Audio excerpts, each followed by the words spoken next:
ये रहे past continuous tense के सवालिया अल्फाज वाले मुस्बत जुमले WH क्वेश्चन पॉजिटिव सेंटेंसेस। इन जुमलों में why, where, what, when, how वगैरह का इस्तेमाल होता है। कायदा रूल 1. तरतीब। सबसे पहले सवालिया लफ्ज़ WH वर्ड आता है, फिर वॉस या वेयर, फिर सब्जेक्ट और उसके बाद वर्ब ING।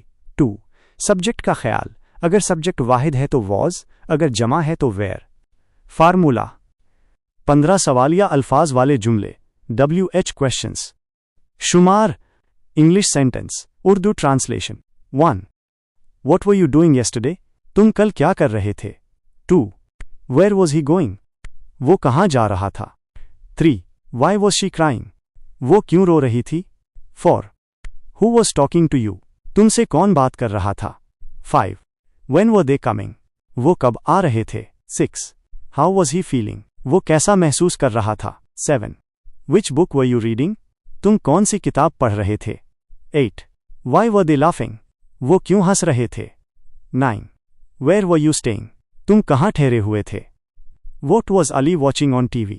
अली टेलीविजन पर क्या देख रहा था? 11. Whose car was he driving? वो किसकी कार चला रहा था? 12. Why was the dog barking? कुत्ता क्यों भौंक रहा था? 13. How were they traveling? वो कैसे सफ़र कर रहे थे? 14. Who was waiting for us? हमारा इंतज़ार कौन कर रहा था? 15. What was cooking in the kitchen? Kitchen में क्या पक रहा था?